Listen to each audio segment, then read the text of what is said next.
Okay, so we've got the panel experts that you've heard from here today.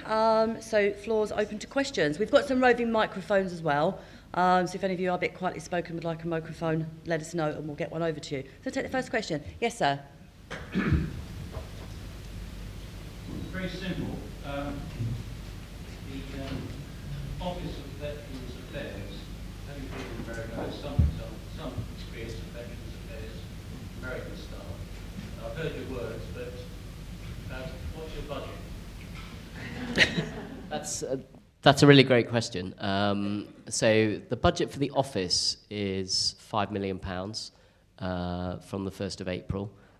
That's a one-year budget. Government has a comprehensive spending review coming up, so clearly, in our financial systems, we'll be looking to secure the budget that we need going forward on a long-term basis. I think the point I would make, quite fundamentally, about the office is, and about the amounts of money the government spends on veterans, is healthcare being provided through the NHS spend, and I've got colleagues far better qualified than me to say what the budget is, hundreds of millions of pounds a year though, payments of pensions, salaries and support, all funded directly by the Ministry of Defence, hundreds of millions of pounds a year again. We have not been set up to provide for the direct delivery of existing services. What we're going to be doing with that money is a number of really quite fundamental projects, particularly around digital and data transformation. So one of the big things that we hear is that to prove, and I think a colleague raised it, that question of how do you ask somebody they're a veteran, but also,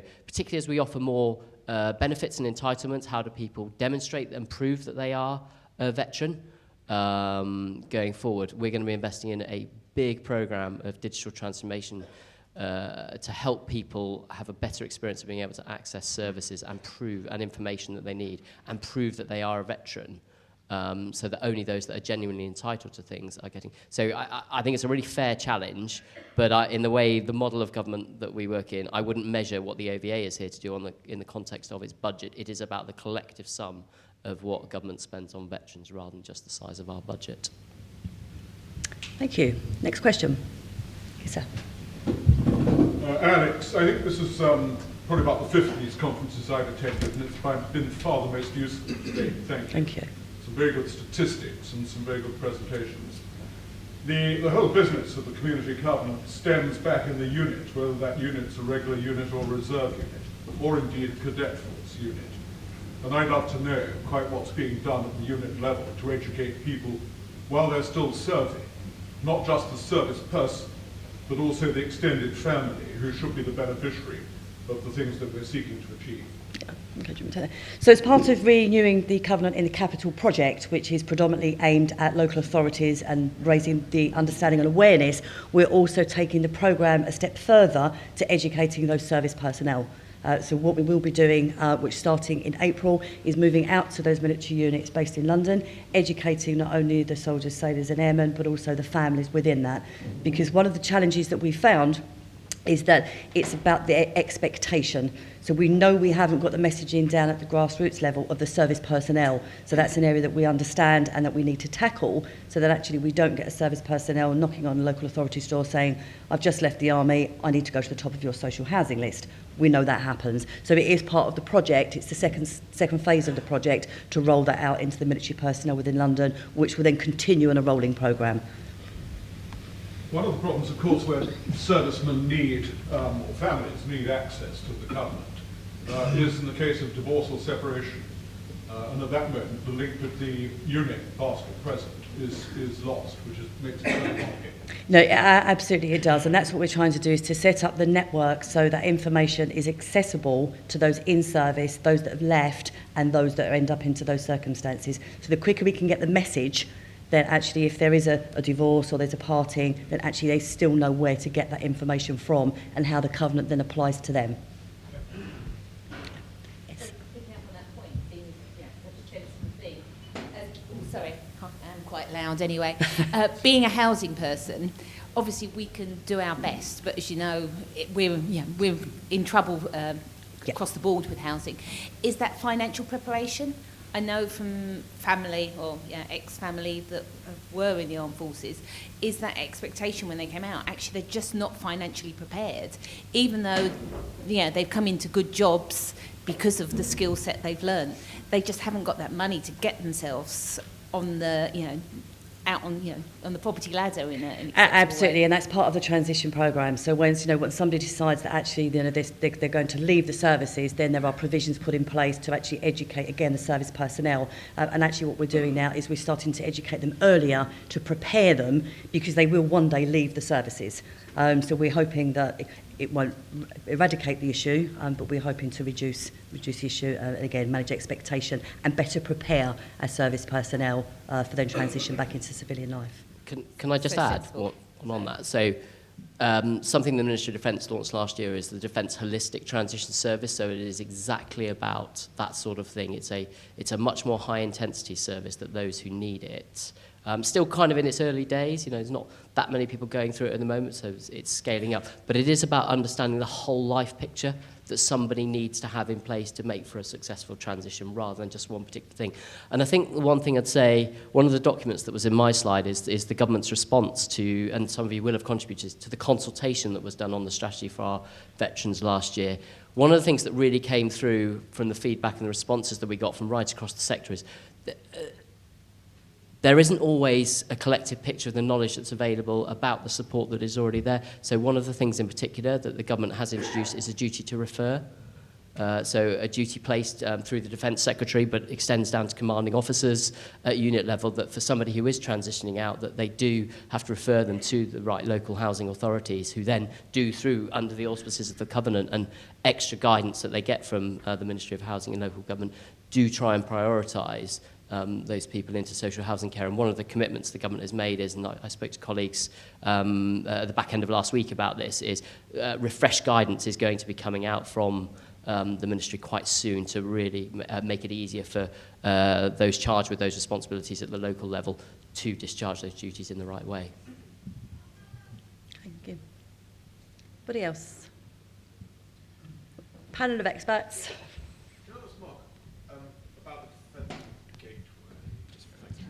Can I ask you just one about the Defence Gateway? Clearly you're getting a lot of referrals, a lot of people contacting you either by telephone or email. How much feedback on tangible progress do you get from the organisations who you refer veterans to? In other words, what's your sort of measurement of effect, your feedback? Very good question. Because we can't improve on our information if we don't get feedback. It's fair, some of the referral partners are very good at completing the loop and coming back to us. Some of them will be able to identify how they get the referrals from us, be that by the telephone or by an individual self-referring through a website link. Some of the others are not so in that space. So we've just had an independent evaluation done by Ulster University, and I've got the draft final report. I haven't got the final report yet, and there are a number of recommendations in that. We meet with our referral partners twice a year. Next time is in March.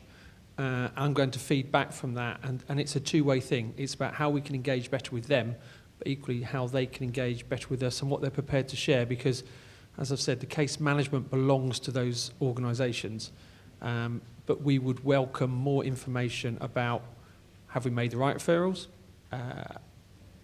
Have we got the right information on the websites for them?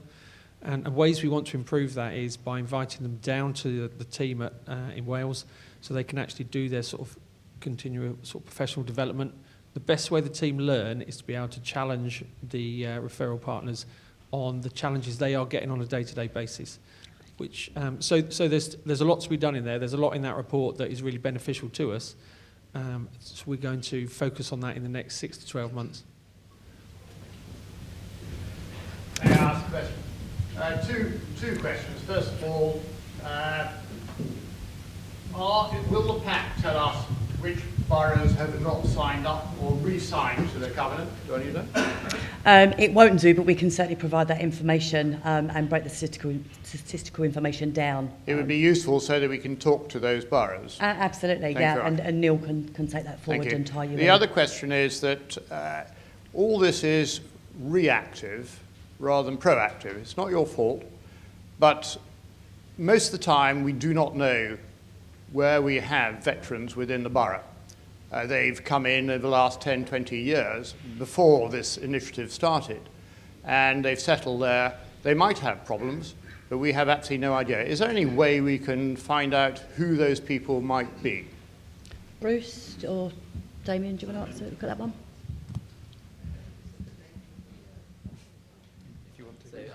I'll start and then please, colleagues, join in. So that is an absolute challenge. So when we talk about the veterans sector, we say there's around 2.4 million veterans, we think.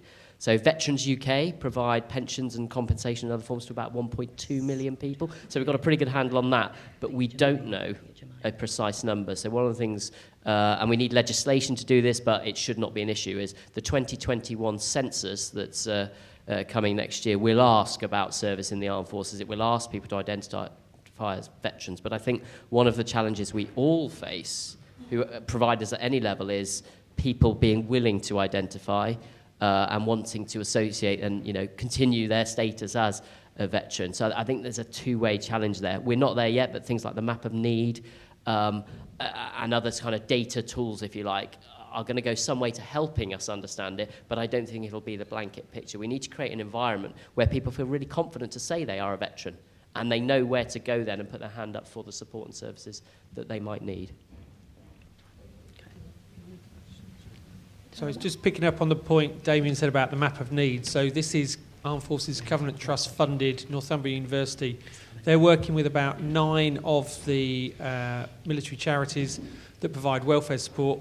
They are laying all these layers of anonymised data from across the UK down, and it's allowing them to identify heat maps and areas of need based on demographic and geographic location, which will help organisations, local authorities, as well as the charity sector and those that help the charity sector target their resources to the right areas, which is really exciting. So I think I'm right in saying all of the charities have now signed up to open access agreement, so that anonymised data set will soon be available through the Armed Forces Covenant Trust repository for you to then delve into. Okay. So on your question. Yeah. Peter, did you have a question? Taking a major risk because I'm in danger of keeping 6'6" Mo Morris from his lunch. Thank you to all the speakers. I'm the Chief Exec of the Greater London Reserve Forces and Cadets Association, so with a primary focus on reserves and cadets. But we also get heavily involved in signing the covenant or getting employers to sign the covenant. And there's obviously a great take-up in London. Very grateful to everyone here from the local authorities for all the work they do for veterans and across the armed forces community. And I've got 12 other colleagues in other parts of the country who do what we do in other RFCAs. And the work that Neil's done in promoting and pushing and assisting the great work that all the local authorities and councils do here must be a great handrail for them all. Is there anything we can do to sort of pass this best practice on to my colleagues in other areas? Yeah, I think the same as everybody said, sharing best practice is something that we absolutely want to do. Any opportunity that we can have to attend networks, conferences where we can spread that message and share anything that we've done, we'd be very keen to do so. We've done that with London Council, so within London, networks with heads of HR, heads of communications, and we would absolutely want to do that with the RFCAs if there were any opportunities to speak to your colleagues, the heads of engagement from across the country, and give them the framework. Similar projects have taken place across the country at various levels, not necessarily associated with the RFCAs, but we would absolutely be keen to spread that message. Everything that we've done is there to be shared. If you want to share it or you want me to come and share it for you, I'm very happy to do so, and it will only help further our cause of supporting the armed forces community, so absolutely. questions? We've got one just down here. We'll take the one to the right first. Yes, sir.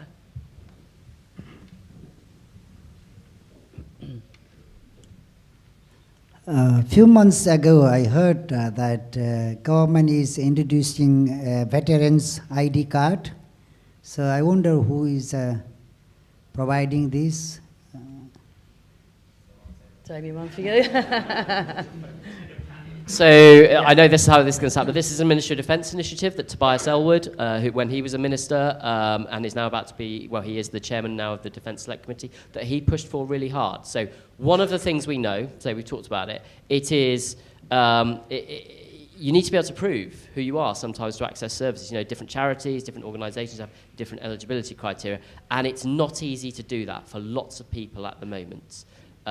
The card has been rolled out starting with a kind of generation leaving from about November 2018. It's run, I'll be frank, don't want to go too, I've got colleagues from the Ministry of Defence in the room, but I don't want to go too far in this.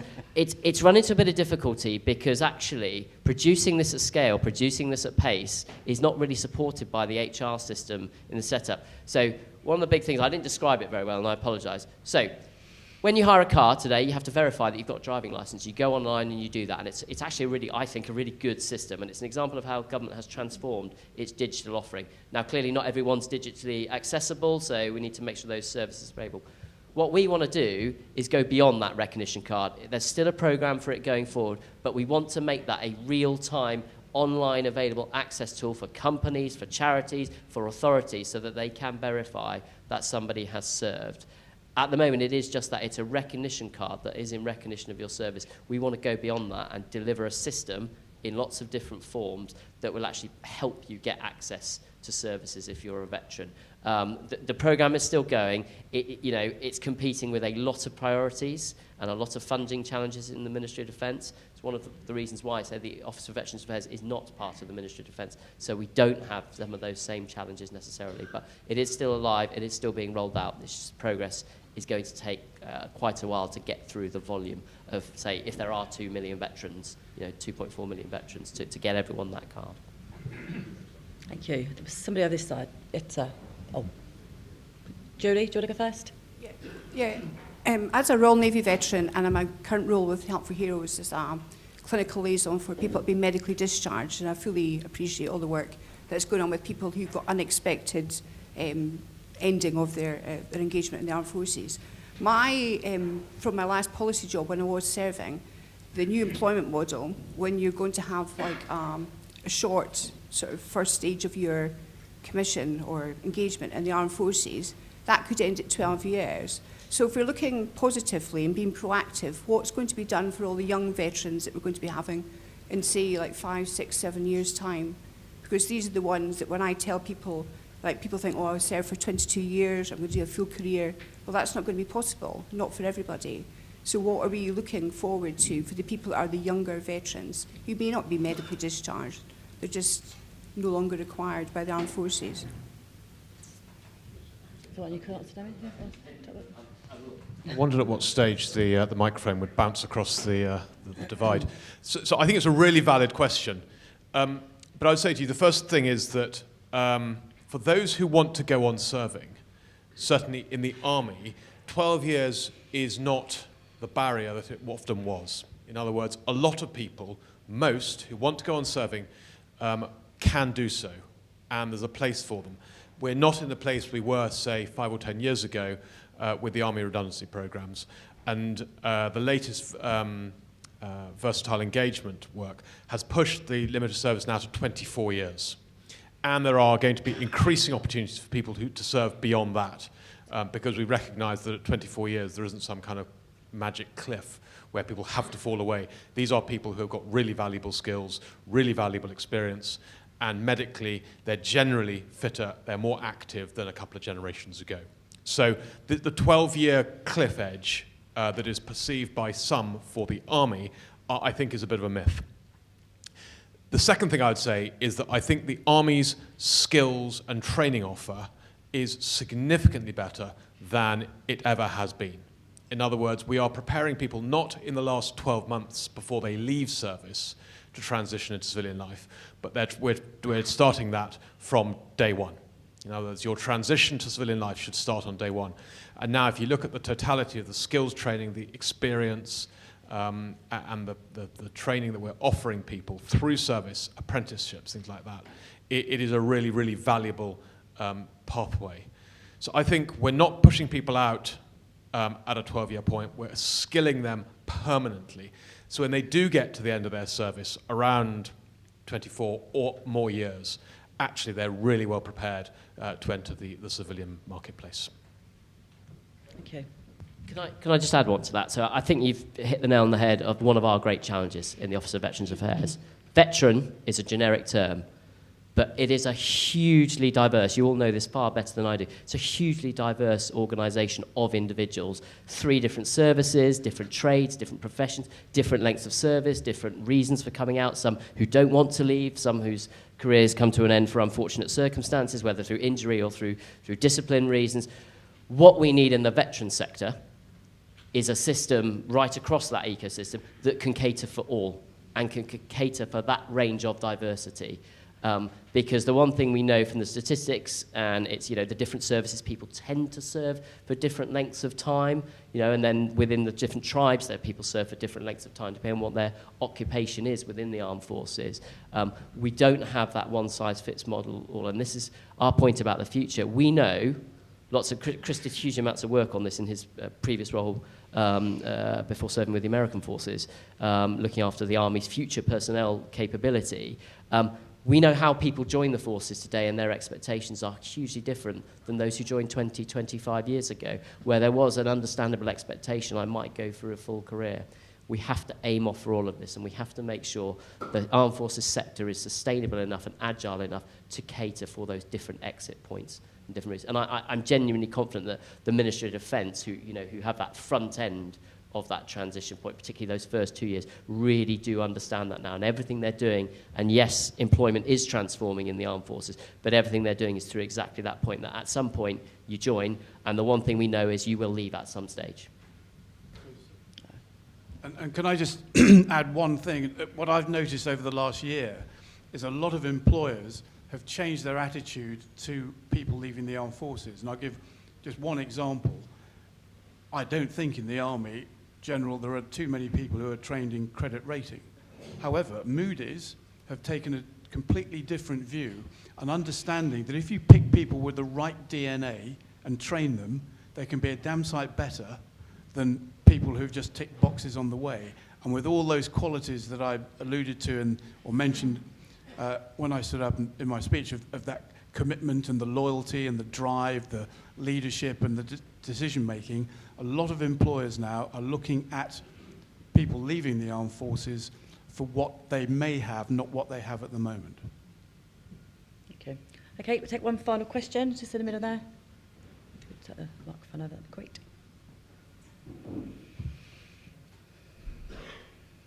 Hi, I'm Councillor Vishnu Gurung from London Borough of Hounslow. First of all, I would like to thank all the speakers who did very good and very outstanding speech, which is very important as well. Thank you very much. I've got 2 questions for the Veteran Affairs. First thing is already brought up, I just want to link off the Veteran Railway Card. Through you page, if you could circulate everyone else, how we going to apply for this application for the Veteran Railway Card, then that would be great helpful for us, that we can circulate further down to the community. Other thing is, next question is for the Veteran Affairs again, about the funding. I can see your explanation and your training is very important.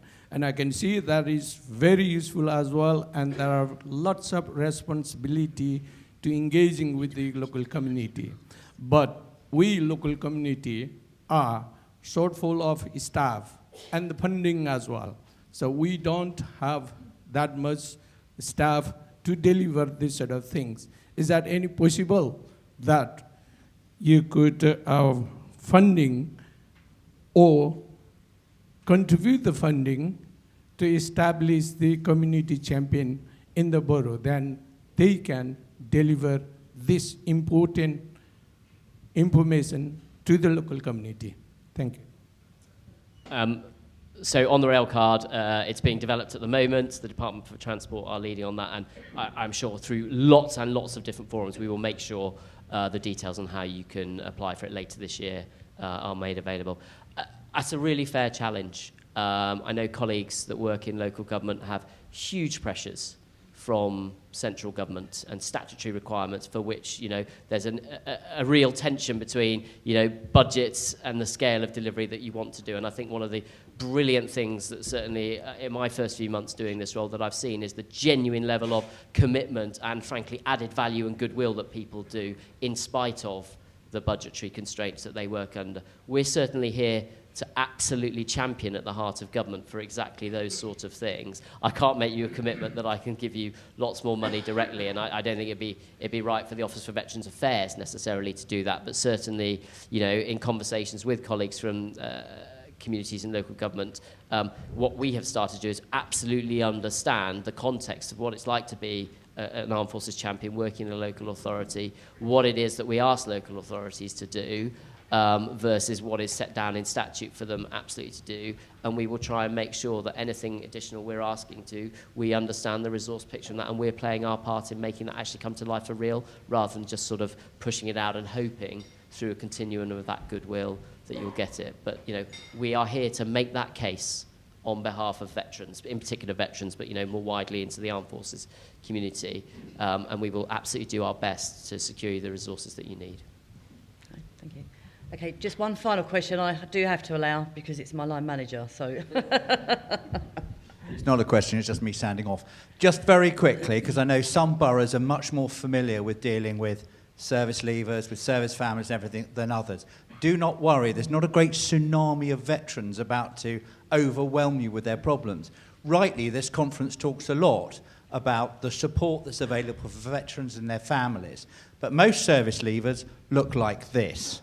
They're young, they've left because they've made a career choice, they move seamlessly into civilian life, they pick up jobs, you know, they wear their regimental or in his case service tie on high days and holidays, but actually they're not all sort of great masses of them sat in your borough just waiting to pounce on your housing services or others. So, you know, just bear that one in mind. Most people have left the armed forces by the age, about 50% have left the armed forces by the age of 30. So, you know,